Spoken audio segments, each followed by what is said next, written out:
linda, Mari. Muy bien. ¿Qué onda? Bueno, Ay, qué linda.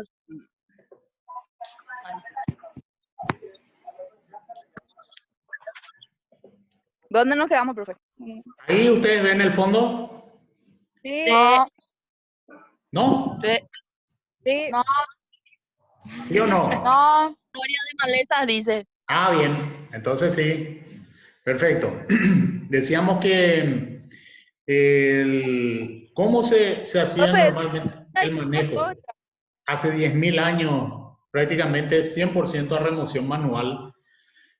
Luego ya los romanos empezaron a utilizar sales, la sal, el cloruro de sodio y otros tipos de sales para el control de determinadas plantas invasoras en determinados cultivos, eso hacia el 150 años antes de Cristo. Después hacemos un salto muy grande y llegamos prácticamente a la época, a la edad moderna, 1731, en el que se manejaba con el uso del caballo y del arado por medio ya se empezó con el cultivo de hileras. Anterior a esta época prácticamente los cultivos se hacían todo al voleo, ya que prácticamente agarrar con la mano y soltar y sin hacer una siembra específica.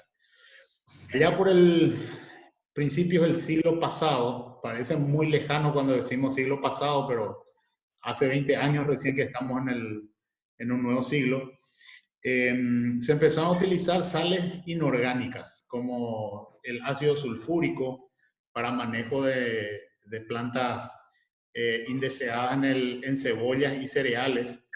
También sulfatos de hierro y cobre. Esto en el caso para control de algas, ¿ya?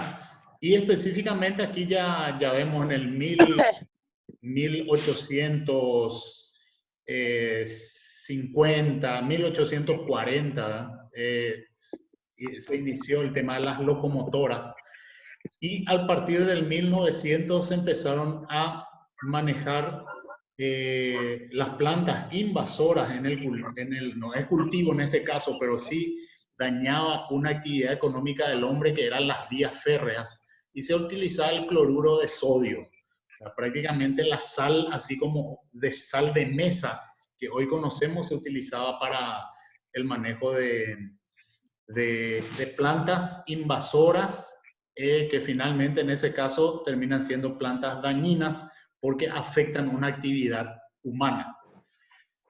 Luego, en diapositivas siguientes vamos a ver el control biológico del Castoblastis cactorum. ¿Qué es? Esto es un insecto que controla un cultivo que terminaba siendo maleza en Australia, porque afectaba todo lo que es las pasturas, ¿cierto? Entonces, en el 1925 se empieza a hablar del control biológico para el manejo de determinadas plantas invasoras. Con el descubrimiento del 2,4-D, que ustedes pueden googlear y van a encontrar que el 2,4-D forma parte de algo que hoy también se le conoce como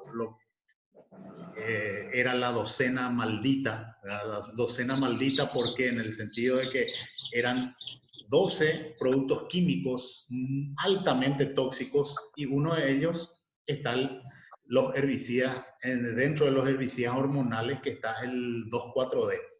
Entonces, en el 1945, coincidente, ¿qué terminó en 1945 a nivel mundial? A ver. ¿Alguien de ustedes sabe?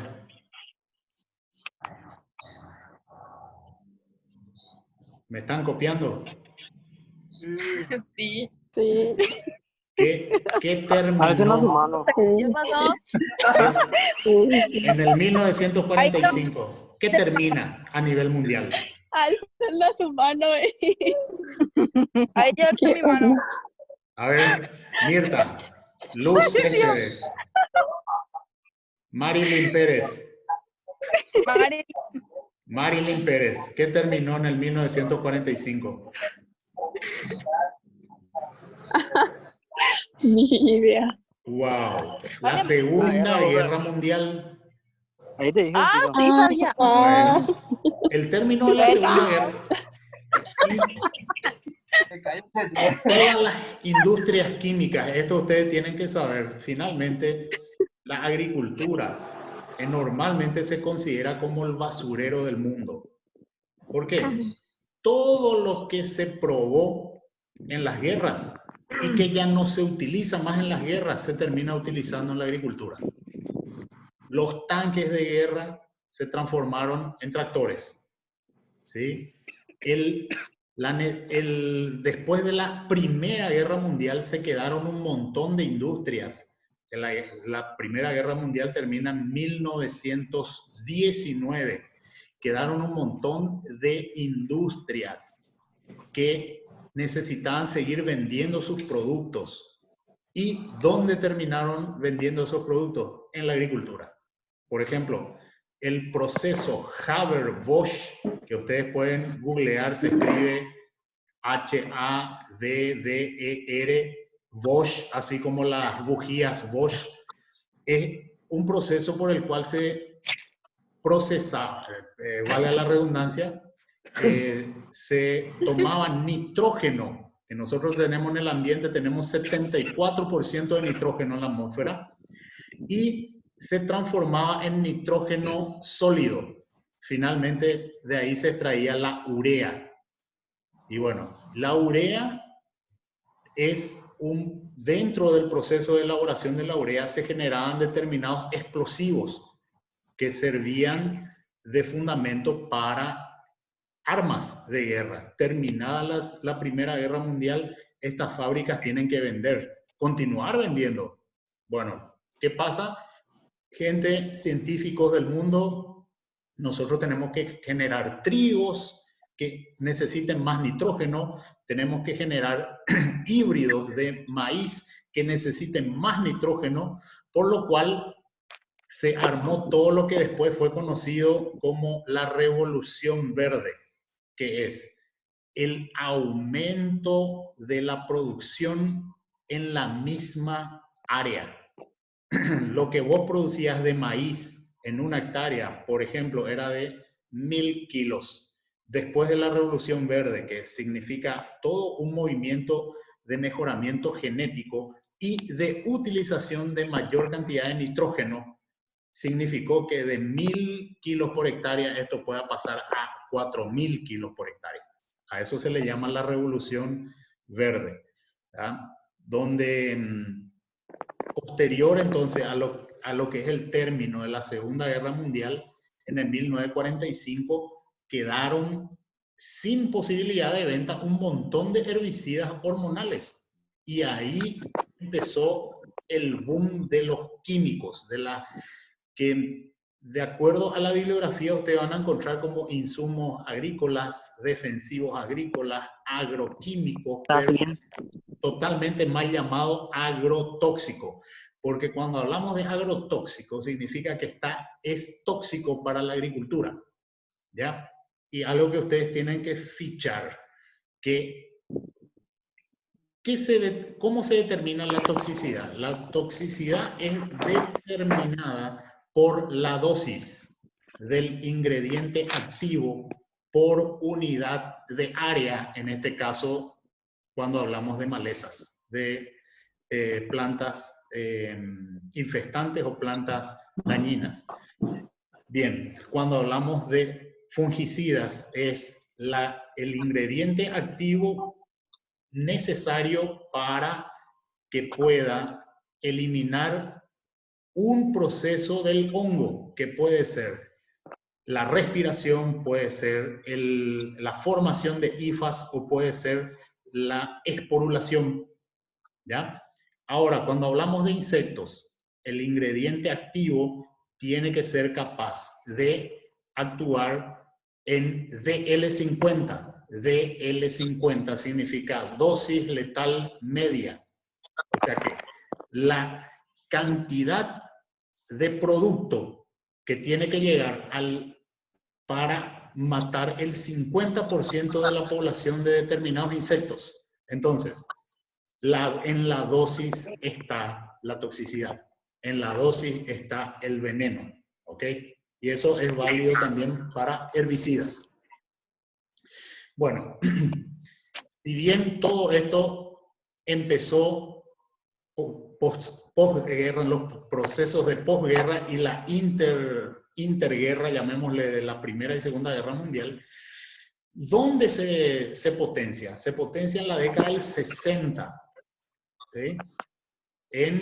Y la década del 70, prácticamente unos 20 años donde nosotros tenemos variedades mejoradas y donde las compañías de semillería, de soja, de maíz, de trigo, empiezan a hacer grandes inversiones ayudados por todo este boom de los químicos, ¿sí? Y ya en la década del 80 empezamos a hablar de manejo integrado de malezas.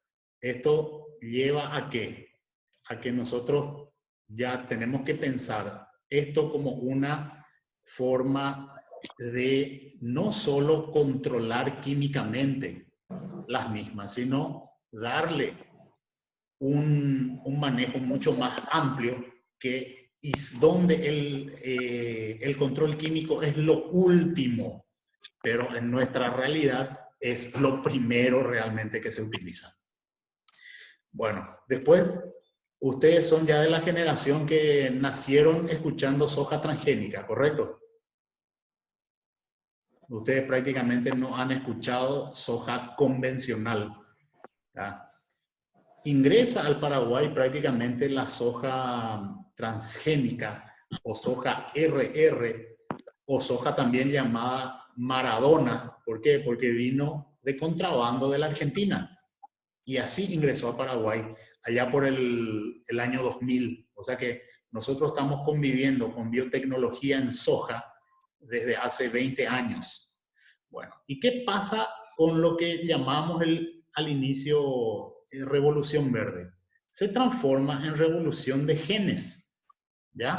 ¿Por qué? Porque hoy tenemos determinados cultivos comerciales que son o resistentes o tolerantes o susceptibles al uso de determinados productos químicos, herbicidas, los cuales pueden ser de contacto o sistémicos, los cuales también pueden ser preemergentes o postemergentes.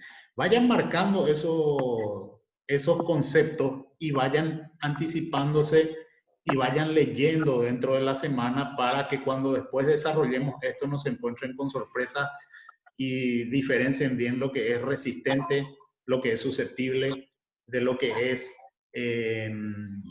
vamos a decir, preemergente, de lo que es postemergente, ¿ok? Entonces, hoy estamos viviendo una revolución de genes. Bueno. ¿Quién está haciendo esos garabatos ahí? Bueno, esto era prácticamente a principios de siglo, donde el control de plantas dañinas en los cultivos comerciales se hacía a nivel de tracción animal. Aquí ustedes van a ver un lago recreativo, un lago donde la gente va a bañarse, un lago donde la gente va o un río, es un espejo de agua. Hola, no aparece nada. No aparece nada. ¿Ahora? Ahora sí. Bueno. ¿Qué aparece? Sí, Ahí sí. Ahora sí. Se fue la luz en su casa. Bueno, aquí en este caso... Terminó mi saldo. Aquí en este caso estamos viendo una situación en que se está haciendo un control y ahí ya, acá estamos hablando de un control mecánico, ¿sí? Y aquí también estamos hablando de un control mecánico. ¿Por qué? Porque aquí se ¿qué se hacía? Prácticamente se hacía una corpida, una carpida o un arranque o un corte de los camalotes que habían en exceso en un cuerpo, un espejo de agua. Bueno, esta es aquí en la izquierda inferior de ustedes, es un cactus. Bueno, un cactus que termina siendo una planta dañina en los cultivos, en las pasturas principalmente en Australia. Y aquí ustedes van a ver, aquí estamos, si ustedes ven con más detenimiento, aquí donde le estoy marcando, ustedes se fijan. Sí. Sí, bueno, los cactus forman, Apaga el micrófono. los cactus forman flores. Estas flores terminan formando frutos. Estos frutos en algunos casos son comestibles, ¿ya? Y estos frutos terminan formando semillas, ¿ya? Es una forma de diseminación del cactus. Se encontró que este insecto comía el interior de las frutas, ¿sí? Al comer el interior de las frutas no se formaba la semilla, entonces el cactus no se diseminaba.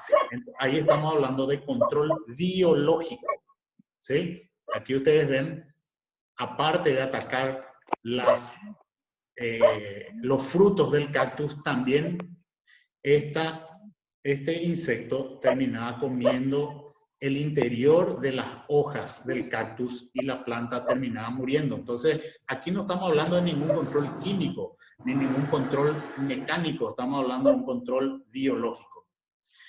Bien, ¿cómo está a nivel de los países el desarrollo del manejo de maleza en países en desarrollo, que es el caso de Paraguay?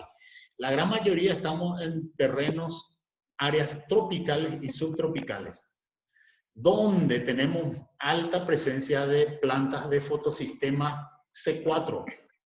¿Qué hacen las plantas? Ustedes van a dar seguramente fisiología, si nos dieron ya en semestres anteriores, en este semestre, que esas plantas C4 están mejor adaptadas al medio, tienen una elevada absorción de nutrientes, son mucho más eficaces en el manejo del agua, de los nutrientes, y aprovechan mejor la luz solar. ¿Por qué? Porque reutilizan el oxígeno que normalmente las otras plantas, que son C3, emiten al ambiente.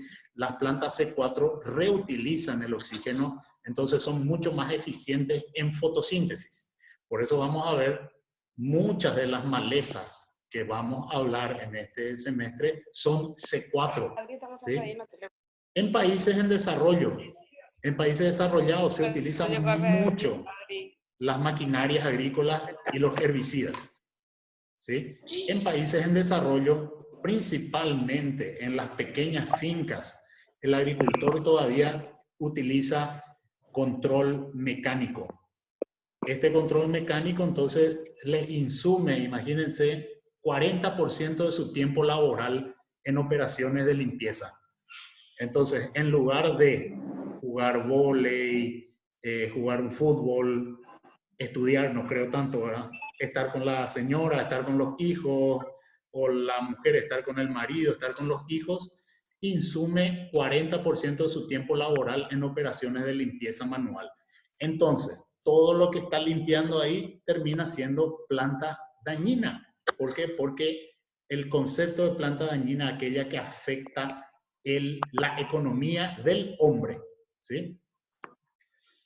Bueno, ¿por qué no se le presta debida atención al manejo de malezas? Primero, por desconocimiento. Tenemos agricultores que ven pea y pota ante boí, eso pasa nomás luego. Hay que dejarle que crezcan las plantas juntas, una con otra. Muchas quejas, hay muchas justificativas. Desconocimiento también de los técnicos de campo. Así que ustedes a partir de...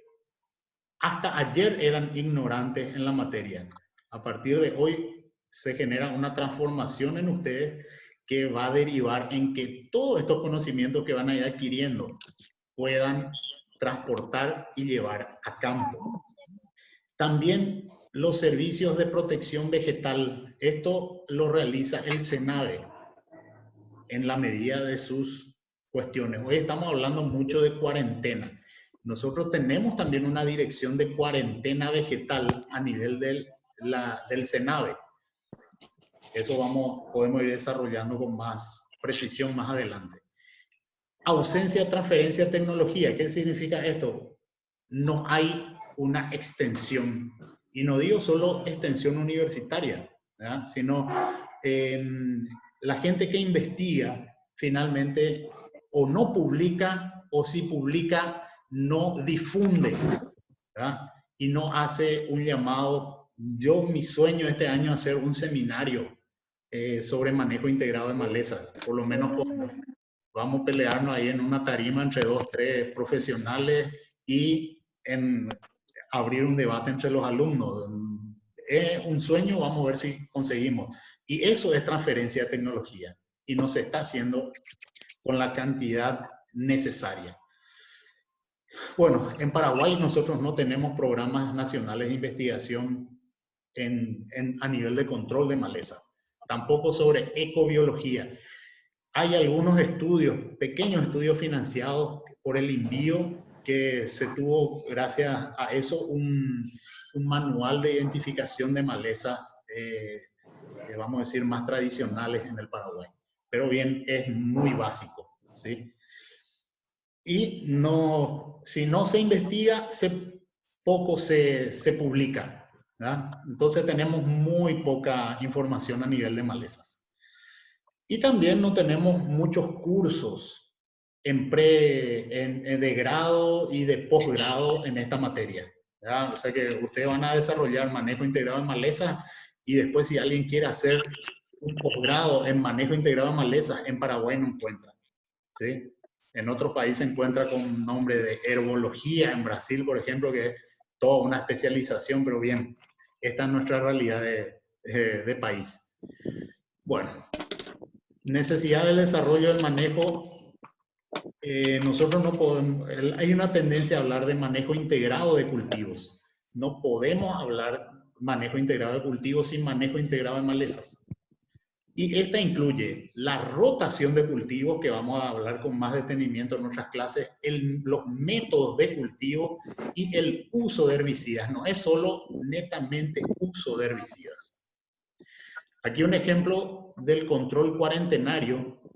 Acá vamos así, llega una semilla de un cultivo que no está registrado en Paraguay.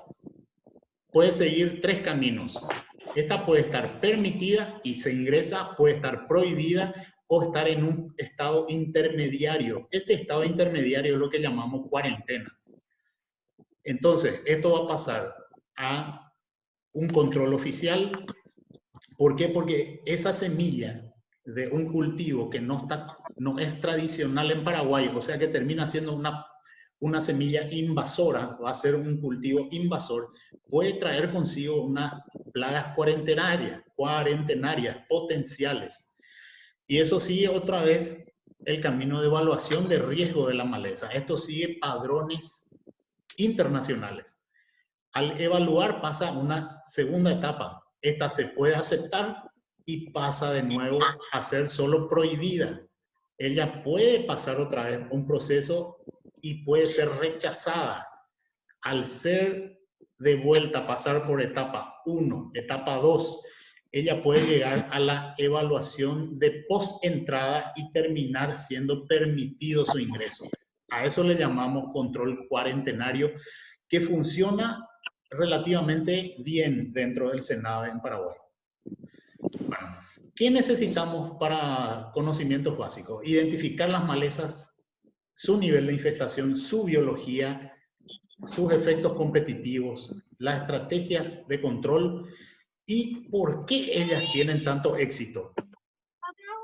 Porque relacionadas a su crecimiento, crecen muy rápido, muchas son C4, tienen habilidad para sobrevivir y reproducirse, corto intervalo entre germinación y floración, alta tasa de crecimiento relativo, desmembración fácil de la planta madre y plasticidad fenotípica. Cuando hablamos en relación a la genética, ella puede, hay muchas haploides, forma ecotipos, o sea, en cada lugar se puede desarrollar un ecotipo diferente. Podemos tener Digitaria insularis, ecotipo Minga-Guazú, y podemos tener Digitaria insularis, ecotipo Minga-Poná. O sea que tiene esa habilidad de adaptarse a cada ambiente las malezas. Producción continuada, fácil dispersión por el viento. Ellas pueden producir tanto semillas como, vamos a decir, tubérculos o rizomas, y por medios tanto asexuales como sexuales. Si hablamos con relación a las semillas, la germinación, ellas germinan en flujos diferentes, sucesivos. Tienen un periodo de latencia que están dadas las condiciones para germinar, pero ella no germina en su totalidad. Alta longevidad, el Nelumbo nucífera, aproximadamente 100 años, 1000 años en realidad, después de haber sido encontrada, puede volver a germinar. Datura stramonium, 91% de germinación luego de 38 años de estar en un lugar cerrado.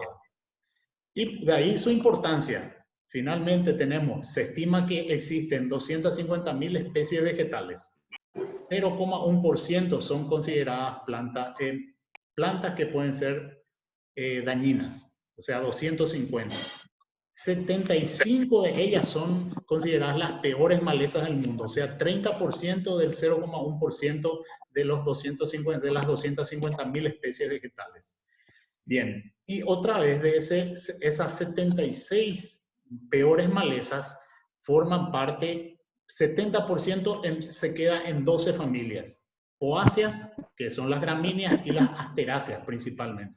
Es por eso que nosotros vamos a estudiar esto a nivel de familia. Bueno, ¿cuánto se pierde por malezas?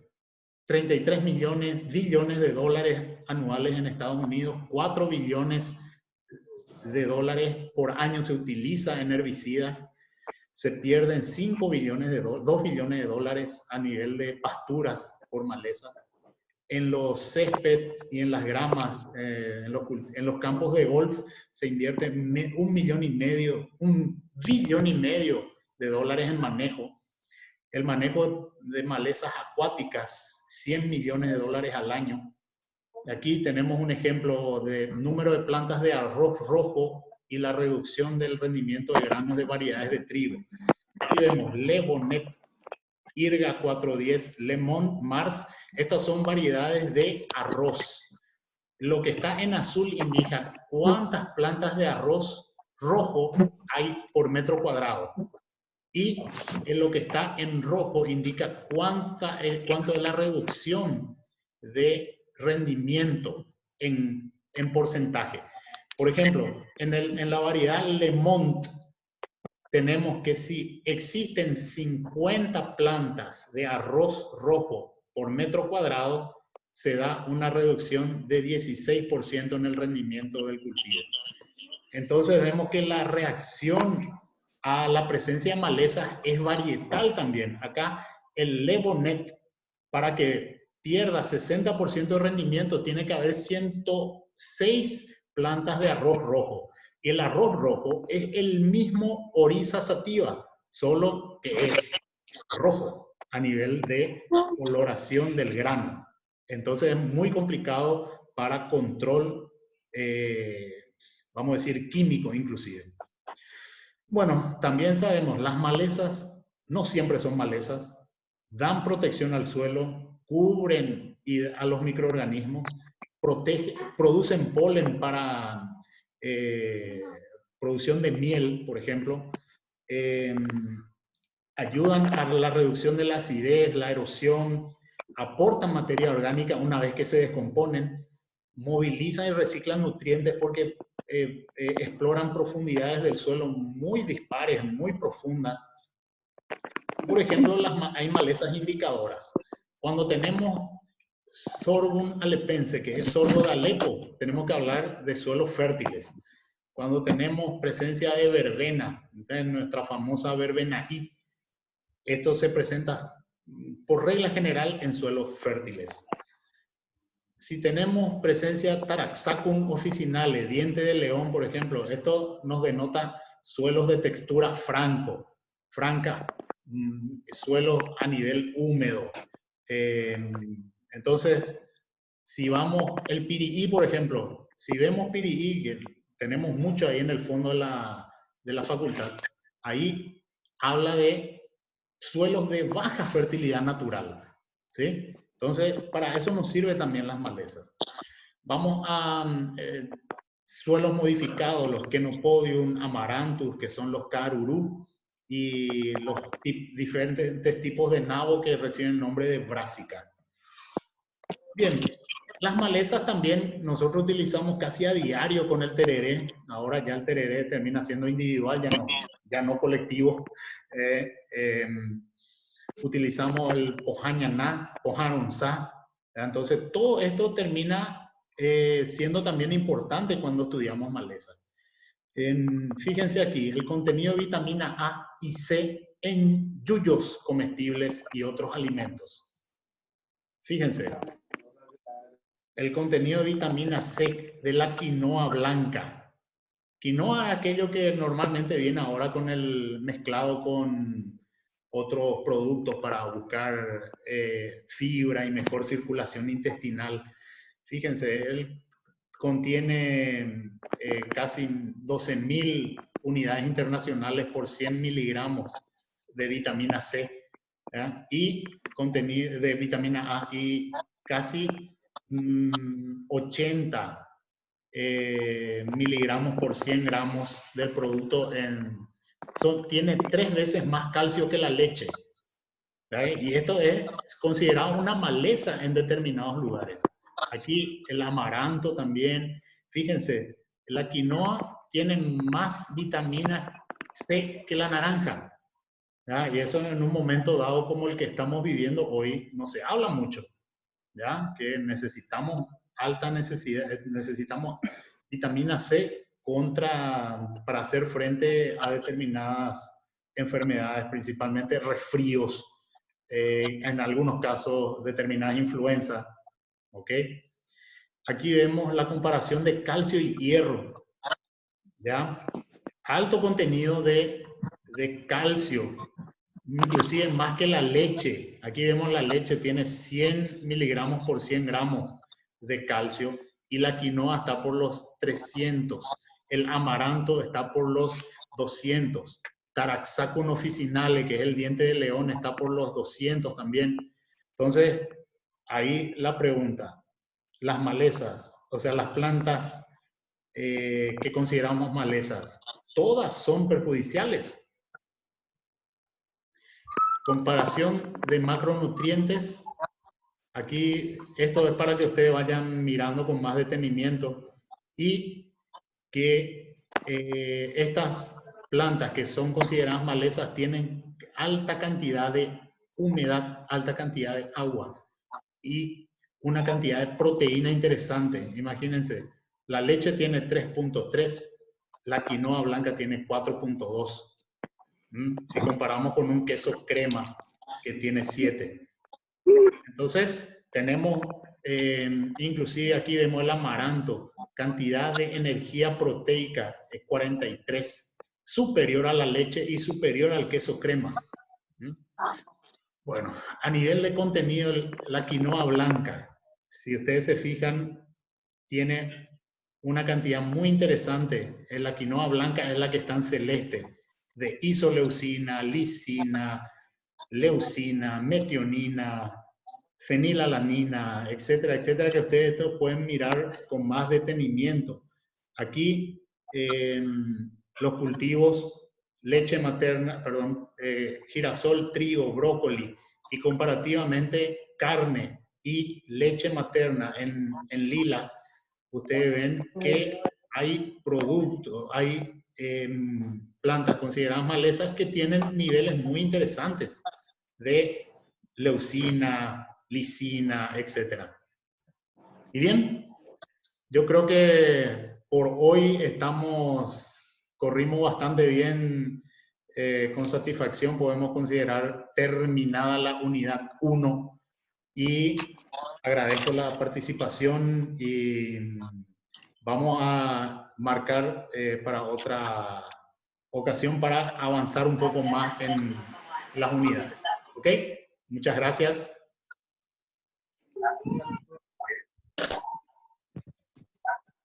Profe,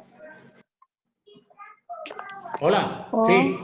¿qué día tenemos la materia? Si programamos para ese día. Y son los miércoles a las 7:20 hasta las 9:20, pero no siempre, o sea, yo estoy organizándome para asistir siempre, pero ahora en este periodo podemos hacer en otro momento también. Ok, profe. ¿Está? Sería una vez por semana. Y no, podemos hacer inclusive más. Vamos a ver, esto estamos grabando, estamos juntando y va a ser, no sé si los otros ya escucharon, quiero que después me comenten cómo les va, ¿ok? No, profe, perfecto. Excelente, dale, gracias. Nos vemos la Dale, próxima. Muy bien. dale, chao.